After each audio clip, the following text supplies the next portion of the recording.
and I'll kick it off and we'll move clockwise from where I'm sitting. Catherine Jordan, Chair of Governmental Operations, 2nd District City Council. Sarah Abubakar, Richmond City Council, 4th District. Kimberly Morris, Assistant City Clerk. Candace Hardy, City Clerk. Susan McKinney, Richmond City Attorney's Office. Jeff Gray, CAO's Office Advisor.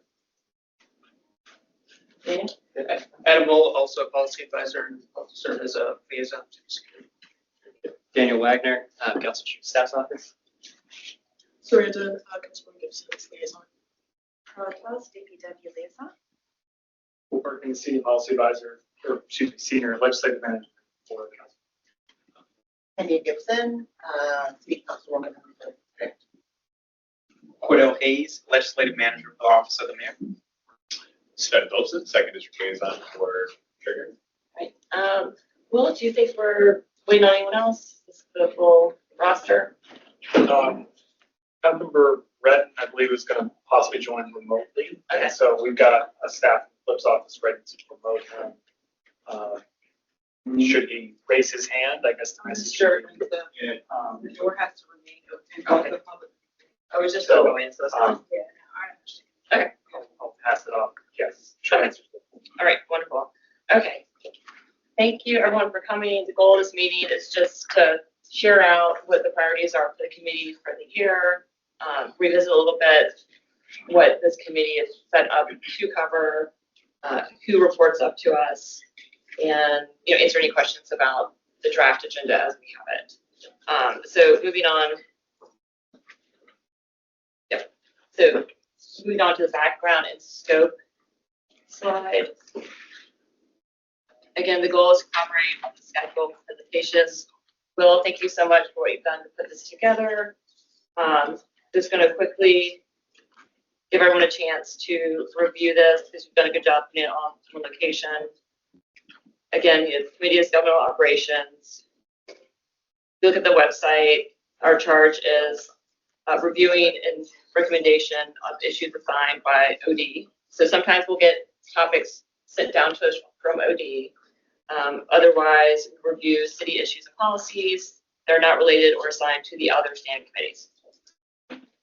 The agencies that report to our committee are Citizen Service and Response, Department of General Services, Department of Public Works, Department of Public Utilities, and Office of Sustainability. And then last year, Council undertook a slight reshuffling of all of the boards and commissions to try and better align with the core goals of standing committees. So currently, our boards and commissions are City Charter Review Commission, Audit, Central Virginia Waste Management Authority Board of Directors, City Personnel Board, Clean City Commission, Ethics Reform Commission, Green City Commission, Metropolitan Richmond Air Quality Committee, Public Utilities and Services Commission, Sister Cities, and Urban Forestry.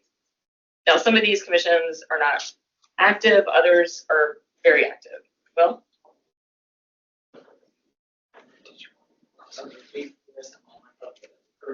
Great, jump right into it. We had one format, one piece of formatics we have to start our meeting with. okay, thank you. They can't tell you exactly which one. Oh, right. Madam Clerk, can you please read that? It's right here. Upon activation of the emergency alarm signal, all persons should immediately exit the building. Please use the room and use the stairwell to the exit. Do not use elevators or the escalator. After exiting the building, proceed to the assembly area located in the parking lot bordered by Clay, 8th and 9th Streets. Citizens and employees should assist visually in hearing impaired visitors with exiting the building. And Madam Chair, all members of the committee are in attendance today. You have four. Wonderful. Thank you so much. And I know I'm going to kind of flip through these first couple of slides. I want us to really dive into the themes that we want to take on as a committee and have ample time to talk about the presentation schedule. Yeah. I know that there's no in the presentation schedule. There's nothing for any questions, but is there any opportunity to hear from audit in the schedule? Yeah, so we're going to get to the recommended presentations shortly. Will guided my office through the exercise of like, what are the major themes? And I think it's worthwhile to spend a moment on that. I have another question regarding the boards and commissions. Can you highlight which of the commissions and boards that are not especially active? Yes.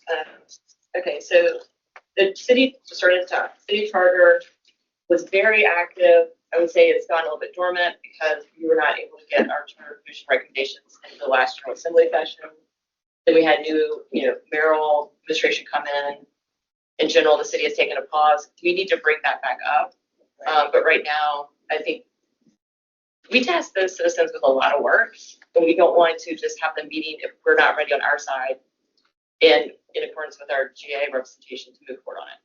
So say that one's in a holding pattern pause. Audit committee, active. Virginia Waste Management Authority, I think they meet periodically. I've never sat in on that. Personnel board, really, I've never sat on that. Does anyone have a, Madam Clerk, do you have an opinion on? I think they meet on the as-needed basis. If there's reasons that they may meet. Okay, Clean City Commission is active. They do city cleanups around throughout our districts. Ethics Reform Commission, I think that was created in response to a specific situation and completed their work and has not been meeting. The Clean City Commission? Ethics. Oh, the ethics, yeah. Yeah. Okay, But so- it was one that we discussed sunsetting, except that there was some support for keeping it. Should another situation arise, then it'd be easier to, reactivate it. Okay, Green City Sorry. Commission. And so the ethics, what was the issue that, I don't know. I think it's been around for a while. There was a task force before this. That's what came out of that task force. Task force's recommendation was to create an ethics reform commission, and that's what council did thereafter. do you remember when that was? It's been, I think it was before the pandemic, definitely, so maybe 2018, 2019, something like that. But that, since that commission has been formed, it has not been active. But it started out as coming from a task force that was created before that. Green City Commission, active. Air quality, not active. And that's one I think I'm personally interested in understanding the possibilities there because we have high asthma rates in the city, and I think there are lots of things that could fall under that type of body, but it is not an active committee.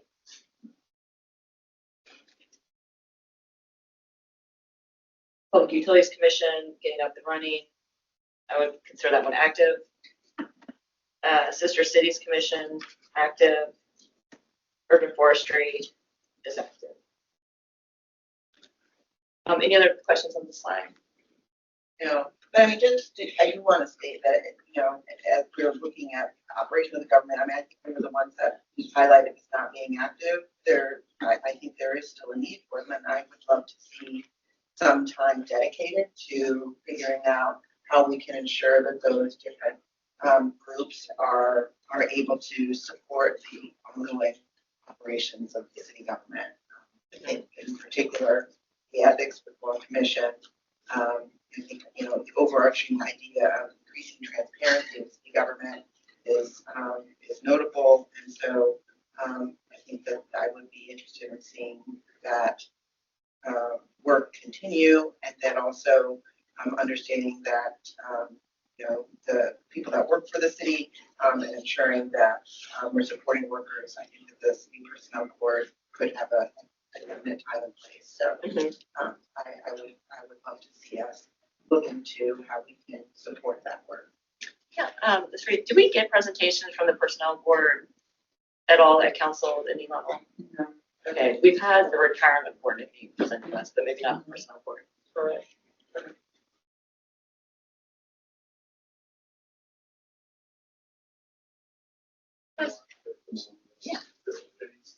Yeah. What about it? Is that? It is. Mhm.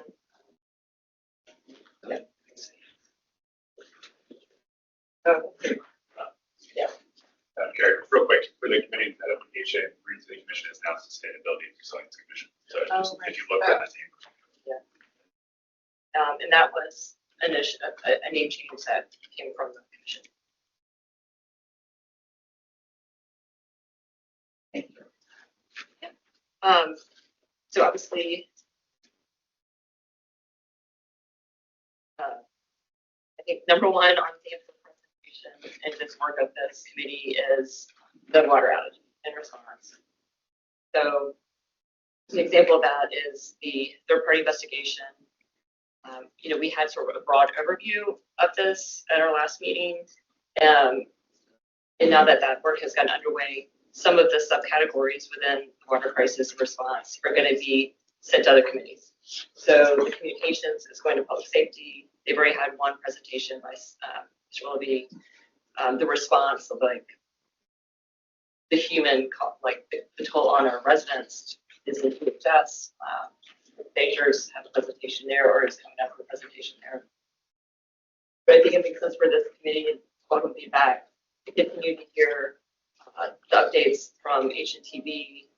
And I think at this point, I was just going to ask while we're on this theme, Jeff, do you have an update on that before we dive into a little bit further of what we want to see out of that theme in this coming year? Mr. Gray? Should I sit at the table here? That'd be great. Okay. Can I bring Adam with me? I saw some other slides. He's very helpful. Thank you, Adam. Adam Holt is our main representative from the administration, and particularly DPW, which had last year been the majority of, I would say, our workload. I asked Jeff to come because he's been working more closely with the water response. So if you just give us a snapshot of where we are right now so we can think about framing our work going forward. Yeah, certainly. So HNTB has been doing some of the preliminary investigation work. That includes certainly interviewing staff members at the water treatment plant, understanding what the structures are, understanding what readiness, preparedness, and then really kind of going through and tackling some of the answers that we've gotten from council. Certainly shared with them early on. These are the things that we're kind of looking for. And I think timelines and pieces like that were very important. So we should hope to have a schedule to sit down with them, someone from Council Chief of Staff Office and our city auditor to look at that preliminary kind of draft report. It is scheduled to come before their final report so that we can get some information out sooner. We baked that in earlier on in the process. I'm hoping to get that scheduled next week. Okay, and well, did you have the timeline that was within the scope of HMCP's work? They said 10 days from that there was supposed to be an initial report. Yeah, I believe there's a 10-day update as well as a 20-day thing here. Yeah, I reached out to Scott's been working with them quite a bit, and so they're rounding the wagons on that initial report. That's What counts as day one? That's a good question. I would say as soon as we've kind of engaged them, but they did need to, I believe it was said that they came from Indiana, so they had subject matter experts there that had to come in here. We wanted them here so that they could see the plant itself and walk through and interview staff. So I think that we will be close to that 10 days. That's kind of the report that I have. I know that it's quite a bit of work once they walked into it because we're also certainly collaborating in the same space and place with the Virginia Government Health, and they're doing also some similar work. So there's been a lot of push-pull on the ground to get both of them in, while in the midst of really bringing back online some of that critical infrastructure and replacing parts so that we can make sure that we're implementing our resiliency plan. So that's kind of my update. I would love to have a meeting next week, Council Chief of Staff and City Auditor's Office to review that preliminary report. Okay, so we have council, of the upcoming public meetings that we already have scheduled, we have council on Monday, and then we have our GovOps meeting on the 26th. So is there a possibility that this interim draft report or an update from it can be incorporated into Monday?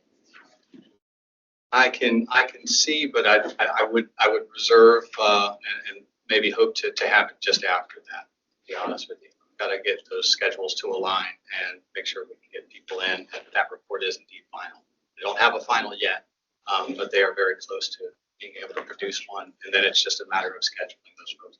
I do not think we'll be ready Monday. Okay, so then if we had a presentation on the 26th, that should incorporate, and I would hope that the council will get briefed on the interim report before this, but in terms of our committee, we could get a presentation on steps 1 and 2, because that would be at the 20-day mark.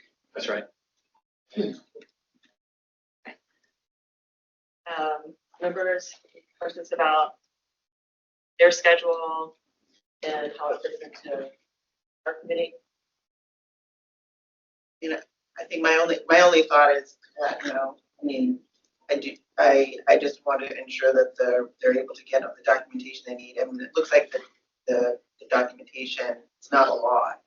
I do wonder if they're going to have access to emails and other documentation, because obviously we want to ensure that this is robust. But in terms of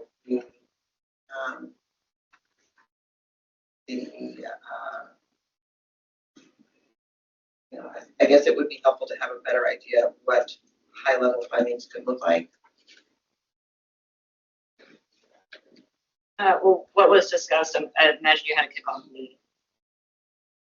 We had, I'll be honest with you, it went pretty quick.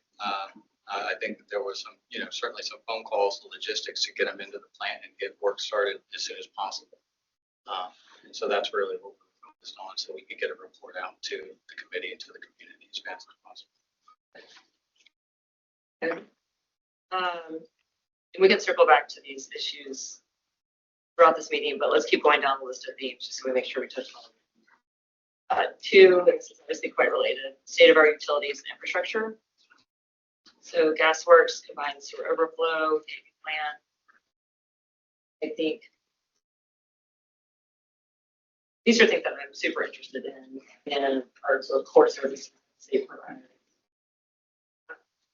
Particularly like GasWorks to me is like the same question marks as I have about our facility now, like huge infrastructure. These are things that are dangerous. They also have cost implications. When we have a cold snap, then the price of natural gas is volatile.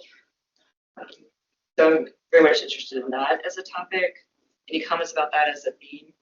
And then we can go into the presentation when we go through that presentation calendar. I would just build on your comments and say that in addition to sort of the certainly critical infrastructure of GasWorks, I would also look at GasWorks as an operating model. And if that is a viable long-term operating model. 1000%. There's the actual operation of it, and then there's the fiscal sustainability of it. Yes. And that's one that I know our friends on Public Utilities Services Commission is equally interested in. And I was just going to add, I don't know if under utilities and infrastructure, should be services with this.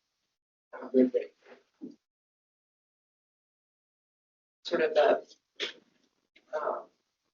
customer service services aspects of how to navigate in a finance department and all of that.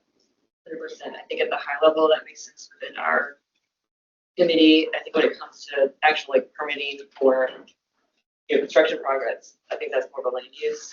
More of like customer service. Yeah. Okay, continuing on to 3, core city services, solid waste. Our landfill's gonna be filling up in about 10 years. So I think that needs some attention now. Winter road maintenance and RVA 311 would be examples. Any comments on that as a theme? I think that, yeah. sustainability. I think that like the transparency stuff would fall under that. Mhm. Yeah, or mhm.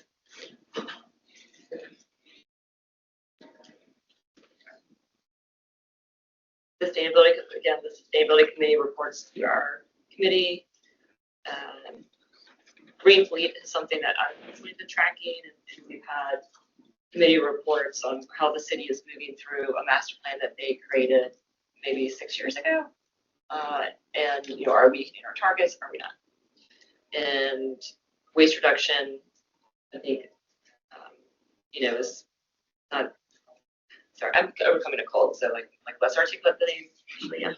Anyway, waste reduction falls within sustainability. There are lots of things that can go into that. Like, how are we facilitating our EV infrastructure, solar on roofs? Some of these things cross over to other committees like land use and planning, but I think there's a lot within the sustainability. At a high level, we can make sure that City of Richmond is continuing to move forward on and being a leader. Anything on comments on sustainability? City processes. So honorary street signs, I think we are finally getting to a point where we can just at least execute a new process. Public comment, transparency, I think could fall within this one as well. And just a note on public comment, had a good meeting with the clerk's office and President Newell. Within code, without changing anything, we could expand from 8 slots to 10.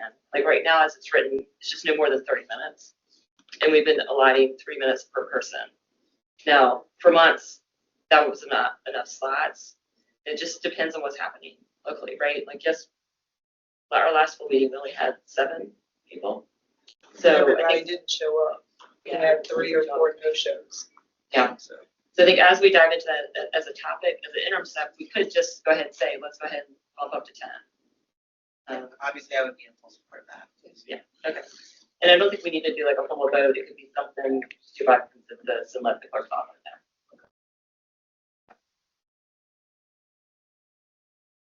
That's the fun part, the diagrams. And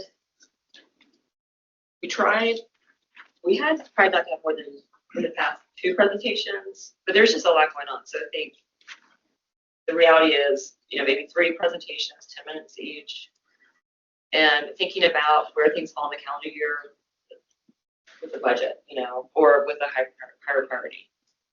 Obviously, water crisis response, that's going to be a big focus overriding throughout the year.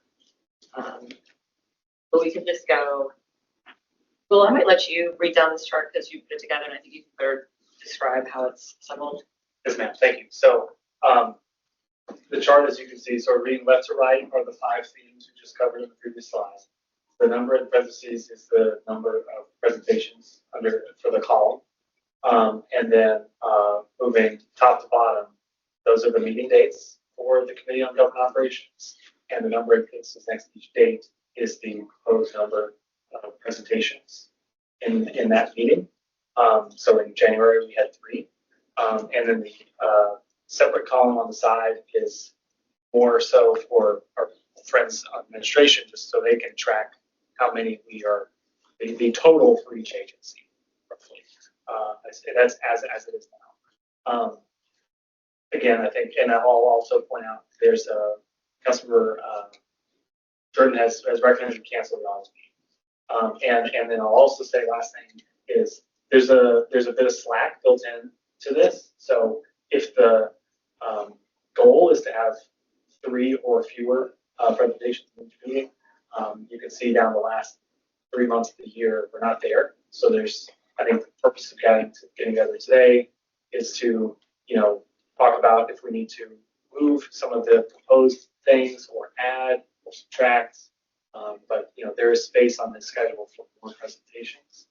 And we've got all the right people in the room today to sort of glance at when the right time is, who the right people are, to reach your goals. And just when it comes to the August meetings, we have 2 new members. And I don't know if school board to this, but in general, August is super slow at City Hall, and they don't have decisions. if we double up on some other months, but August, sometime in the past, they've decided was gonna be when council caught their breath, and I think that's when our staff also kind of builds in their vacations. So it's not because I don't think we might have something that we should meet on necessarily, it's just sort of the precedence of it. I was aware of that, yeah. Got it. All right, do we want to go, let's just start off with, first of all, any questions? I just have like a few overall thoughts. Sure. Like makes sense to go meeting by meeting, that makes sense. But, you know, as it pertains to transparency, I think it would be wonderful to get a presentation. The mayor campaigned on having additional transparency in City Hall.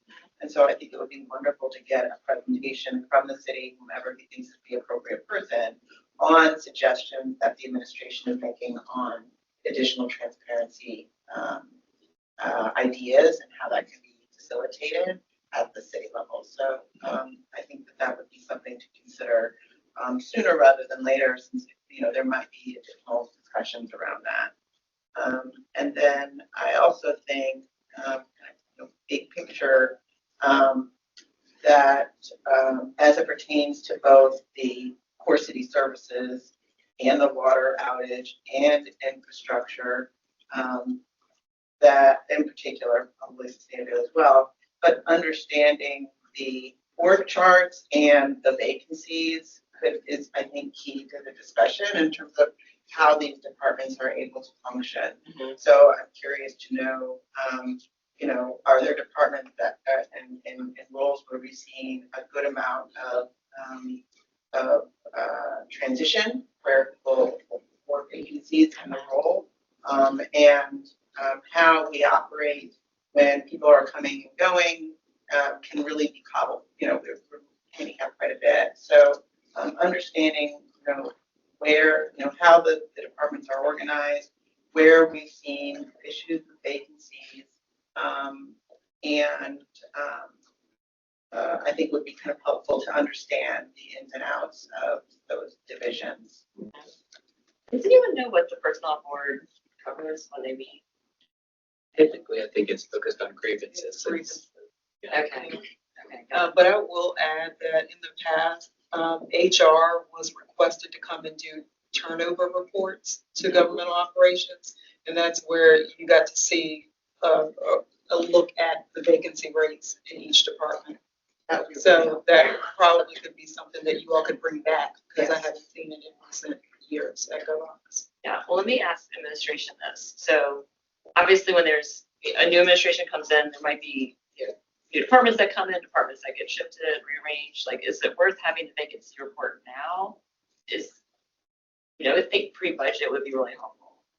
Yeah, I think that, to agree with candidates, we used to do it like clockwork, I think, and it was driven on an annual basis. I can't remember whether it was fiscal year or calendar year, but it was very helpful, and it did spur a lot of good conversations. There were certainly other agency heads that were there at the time to explain, some of what they were doing for recruitment, retention, and things like that. But to answer your question directly, I don't think that there's necessarily a time to. I think we can bring that forward whenever you'd like, just in that 12-month look back period, whenever that is, and produce that report. I think that's something that we can have on hand. Just a little bit of notice, obviously, to coordinate around it and what it shares and shows. That way we can have other resources there should there be questions that need to be answered. But I'd love to bring that back. Okay, and then I don't think I articulated this wrong. I guess my question is, yes, it's important, but do we know if the mayor is maybe realigning staff in a way? And would it be part of that presentation, or are these two distinct topics? I think two separate, distinct topics. So we wouldn't. There's always going to be, from an organizational chart standpoint, there's always going to be some movement here or there. So there's never really a great time to just wait for everything to settle and then give it, the 6 months or the 12 months to do a review. It's just kind of whenever you'd like to see it. And we can have that caveat that, this agency or this alignment is as of 6 months ago, and maybe have some more of those conversations, but not really a great time for a snapshot. There's always some movement happening. Yeah, it would be great to have it just as a baseline for the whole administration. Yeah. Now-ish, and then letting that inform us through budget season and then, you know, maybe setting a different cadence for getting that report. Candace, before we move on further, is there anything on here that you think is an OD presentation, or is this? And of course, anyone's welcome, any council member is welcome to come see it at this meeting. It's just not everyone has availability when they've already built in that they're coming to OD.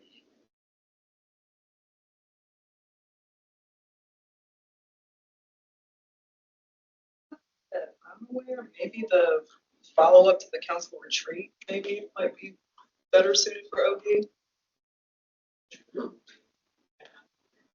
One for March 26th. Okay, let's put a question mark next to that one. I do think charter needs to, yeah, let's think about charter. I had one first. Oh, go ahead, Cordell. Sorry. Yeah. I know there was mentioning of a potential transparency presentation from the administration, and maybe OD would be better suited for that, being that all council members would be in attendance for that. Yeah, and I would say on that list, I heard the mayor mention the idea of creating a FOIA library. So I'm definitely curious, is that happening? Yeah, so we'll, I know that we are working, our coordinator that we've got, and I know that there's some projects underway. I'd have to touch base with them to see the dates of things coming online, but I do know that there's a lot of activity in the area. So maybe I can follow up and then see if there's a, you know, for a transparency or a presentation around that, when is a good time. And we'll have some deliverables. Okay. So members, are you okay with letting him check in with administration and get back to us on whether it's the GovOps or it's ODB? I'm happy with it going either place. Okay. Great, thank you, Cordell. I have one recommendation. There was, I think, I'm trying to find it on the list here, but there was one about paving, speed tables and alleys and general maintenance. That might be good for organizational development. I know that Bobby does a good job of kind of breaking that down by district and giving everybody kind of what they. Everyone likes that presentation.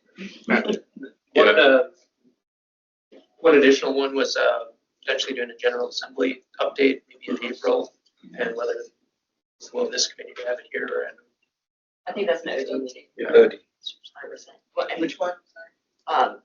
the General assembly. Yeah. update. And I think we need an update on Monday because they've gotten crossover and I heard CSO funding's out. So there are things that we need to know and culture to know. We have already, we're in the process, I'd say, on the paving plan of having that be on the agenda for the March OD. So, thank you.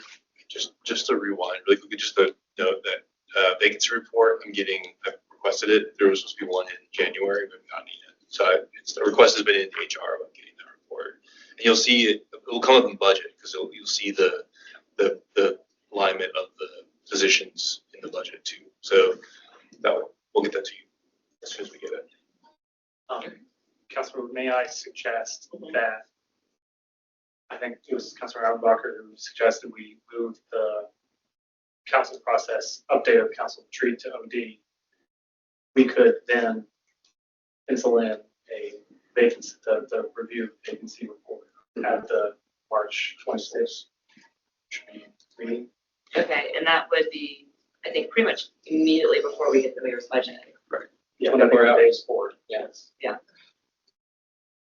Make good context for that. I would just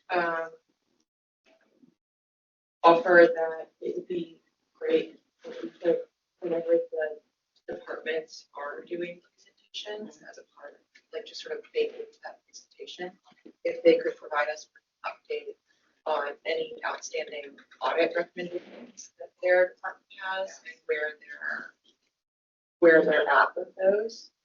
I think that's a great idea. Since the audit committee does fall under our review, just as a general update.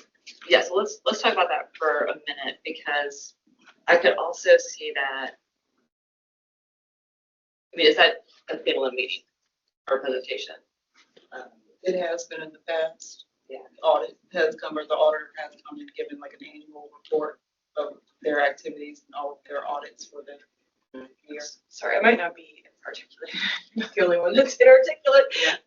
I feel like it would be a good, like a best practice for departments. Like, I know what the outstanding recommendations are because the auditor does a great job of doing that quarterly. Yeah. It would be great to hear from the departments themselves about where they are in that process. And I think that would also provide a little bit more like, to the word transparency, of transparency and accountability from each of those departments to have to report out what they're doing.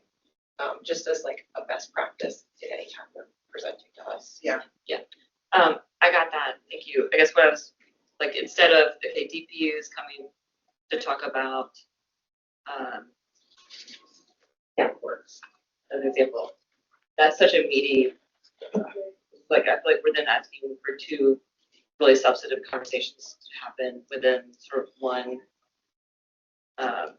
category versus do we just want to have a meeting where we get updated by the departments on their outstanding audits and then a report from the auditor? I mean, I was thinking when when she said that it may not even be a formal discussion, but that it's there. It's just a check-in.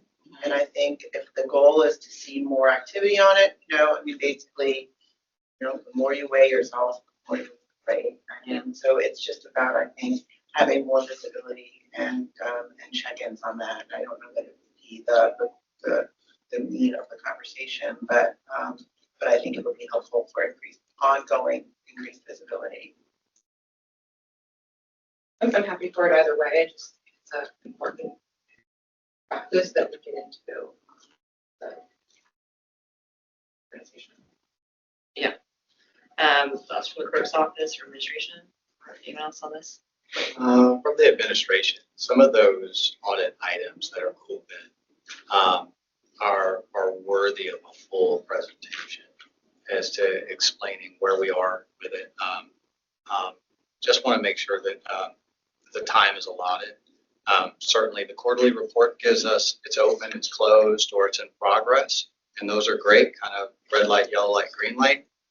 But looking at kind of the meat and potatoes behind some of those recommendations, some of them could be, tied to, something that we put in the budget that's in procurement because it's a new software that we have to put in place. And so that's the implementation of said software to change a process somewhere that would close that recommendation. Some of it can get quite involved. That's all, that's all I wanted to add to it. So when you do start down that path, there'll certainly be a lot of questions. We've got the answers, but it would be probably worthy of a separate presentation altogether. Okay.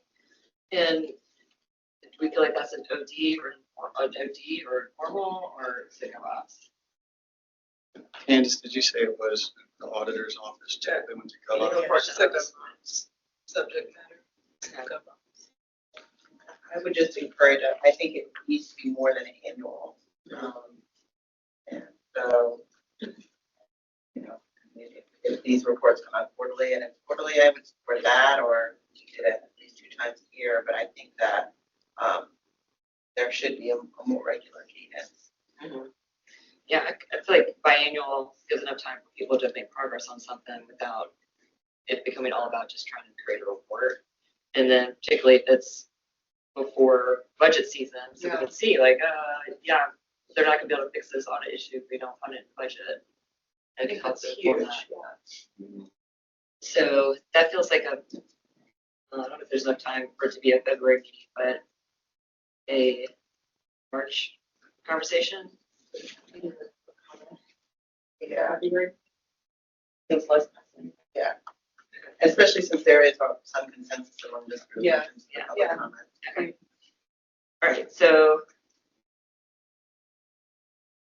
Adam, how do you feel about an audit update at the February meeting? Is that an update that would be provided in conjunction with the auditor's office? And so I wouldn't want to speak on his behalf, but. Well, I think the idea was, would it be more impactful for the departments to be able to report on their response to the audits? Yeah. Things that are outstanding. that may be a lot of information to pull together in the next few weeks. We can certainly ask around for whether or not it can be done by the February meeting or sometime this spring. But there's a lot of departments, not just the ones that are listed here as reporting through this committee that have open audit What if we recommendations. had an overview by the auditor at a February meeting, and then we could request maybe follow-up presentation from the department on where they are based on that introduction? I'm just gonna push back a little bit, Okay. because if there, I mean, the whole point of doing it in February would be so that we could understand budgetary implications that there may be for improvements.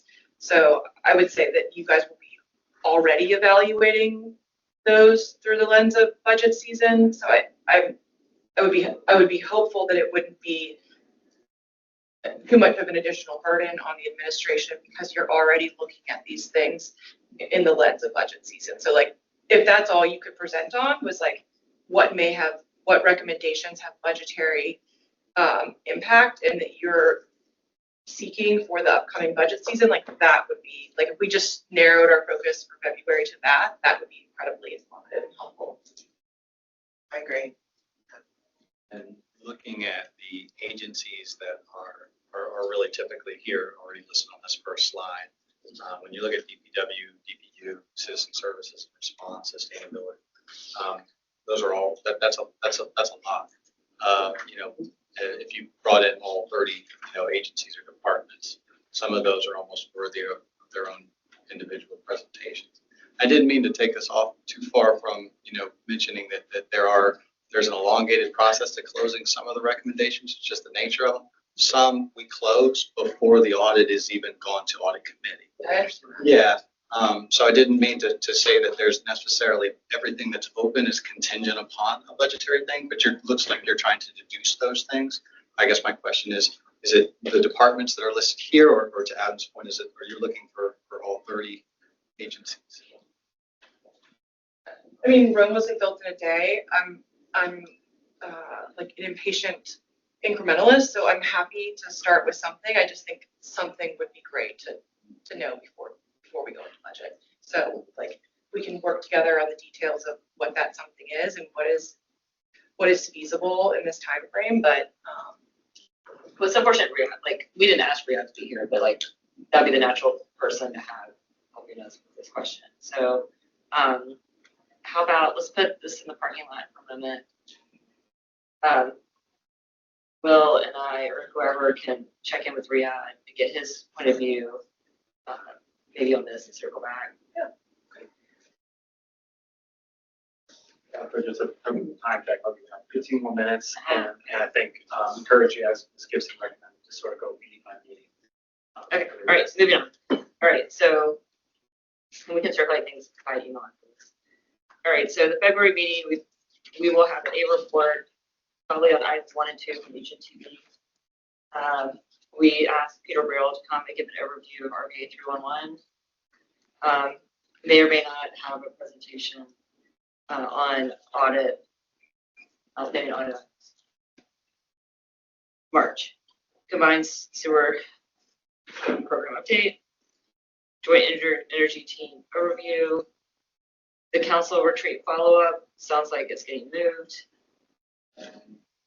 So that's another possibility to have, like, maybe we have to break up the audit conversation between 2 meetings. And then the personnel vacancy, we say that's gonna go in March.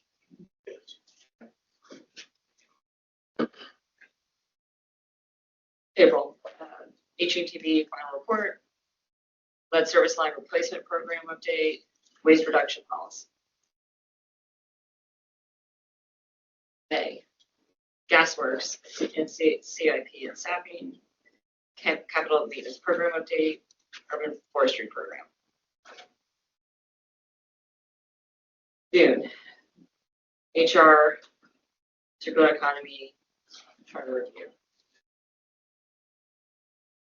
Like circular economy and waste reduction are very similar. If we were gonna flip-flop anything between April and June, we'll just think about how this conversation is developing, because I think those could be collapsed into one conversation. And maybe give room for some of these other themes that we've been talking about. Or who knows, hopefully. July, August, taking a break. But actually 3 solid, we got waste reduction, circular economy, solid waste, and review. Those are 3 things that really could be in one conversation. That gets us to September. Stormwater update, street cleaning, green fleet plan update. I mean, I'd like to know where we are in green fleet prior to the budget. I'd rather move that up. Street cleaning and leaf collection, I feel like they're very similar because everyone complains about street cleaning. The leaves are going. Winter road maintenance. Sure. So we're trying to shove everything into the first 3 meetings, obviously. A couple other points. So going back to the discussion about the city personnel board that doesn't exist, I think, I'd love to think about how we can try to bring life to that. I'm sorry, it does exist. The personnel exists. I mean, that it's not active, I mean to say. No, it's active. Oh, it is active. Yeah. Okay. The ethics. Okay, so the ethics one, yeah, so figuring, I don't know what that, if there are people who were involved with it to come, or I don't know, but I would love to figure out how that slates, perhaps if it's not a presentation, if it's part of an agenda at some point.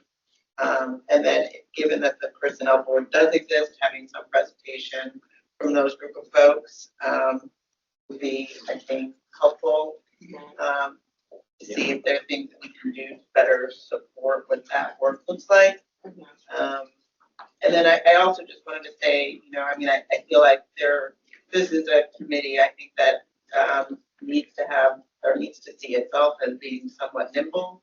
And I don't know if that means that, there may be a special meeting as needed when things come up, or if we may have to shuffle things a bit, because I think,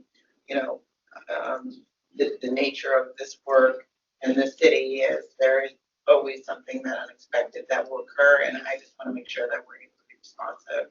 Yes, agreed. And I appreciate you guys making time for this special meeting. So clearly we can make that happen.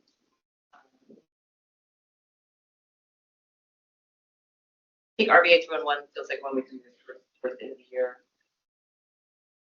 to make more room for the priorities.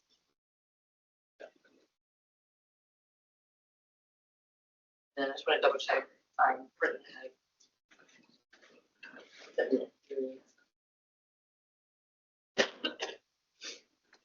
So he asked about administration. Any comments? Well, I'll post this email. Good. I was going to say just 2 minor ones. If we are looking at consolidating the street cleaning leaf collection, it may make sense to do that in September before the collection program begins in early October. And then the second combined sewer system program update right now in September. One recommendation may be to have that in December. That's when DPU submits their annual report to the queue, and they'll have more time in the updates. Certainly happy to. Okay. Great. The company just has similar comments, more attention on customer service and transparent communications for our core service providers. Plans for better alerting, easier self-service for people. So maybe, where does DIT get discussed? Are there any standing committees that already cover it? I would say personally, as a person who compiled this list, I did not include it. So I think Candace, I need your help with that. Yeah, I think it would fall under the. Okay. I think that would be a worthy conversation. We've heard, obviously that is all of our work. Thoughts, Will, on where we might want to. Well, hi.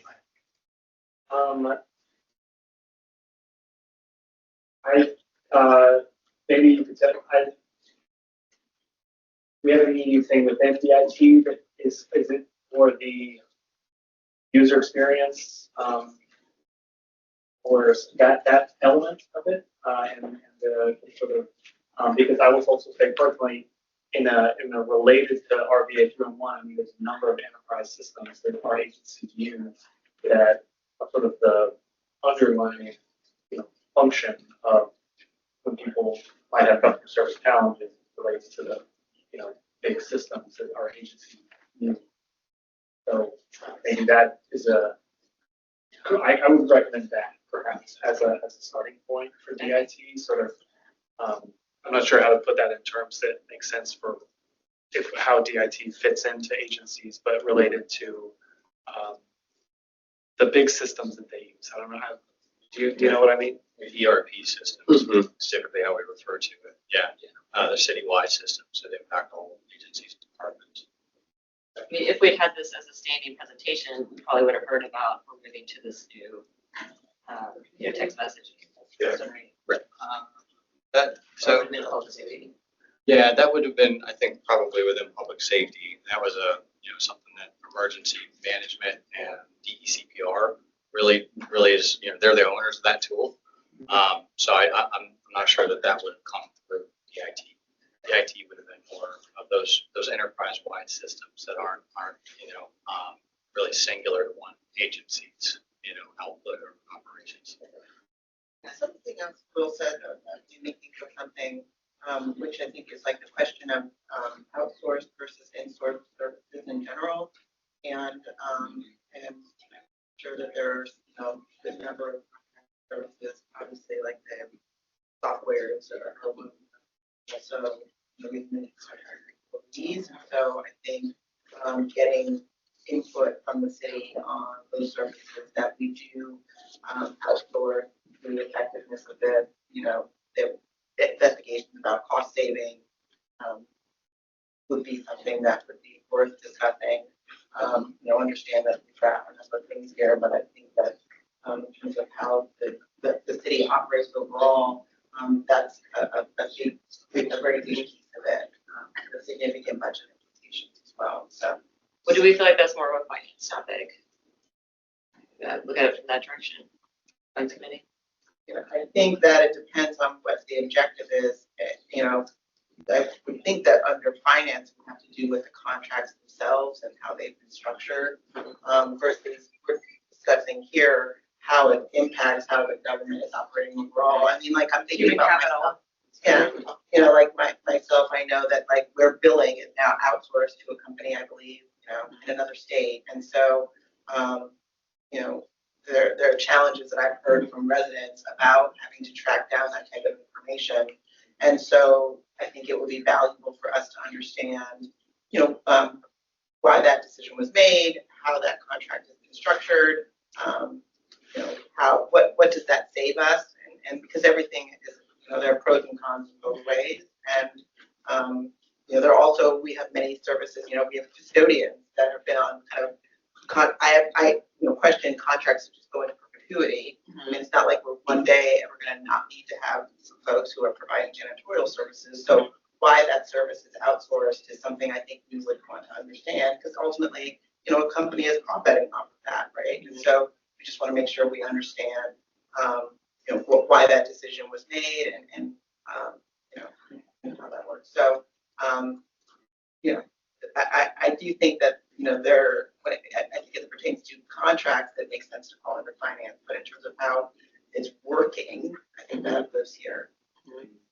Candace, thoughts on any past presentations that might sound like that? The only thing that sticks out would maybe be from the Department of Procurement. I think they've done presentations to governmental operations in the past, on something like that. Or Josh? Nothing that sticks out to me. I'm in anytime. Nothing that sticks out to me for government operations. I think the real meat and potatoes of some of that is in finance and economic development. I think we've seen a lot of those presentations. I agree with Candace. I think I've seen a procurement kind of overview. They've recently won an award and things like that. So there's some things that they're doing just departmentally that we're updated on, I believe, at GovOps. But I think some of the other Mr. Sloss, say more on that. Yeah, I would say like going back to the DIT, I think the user experience piece is a big, like, there's a lot of user experience conversations that go on like internal user experience, but then there's the external user experience, which I think is forgotten.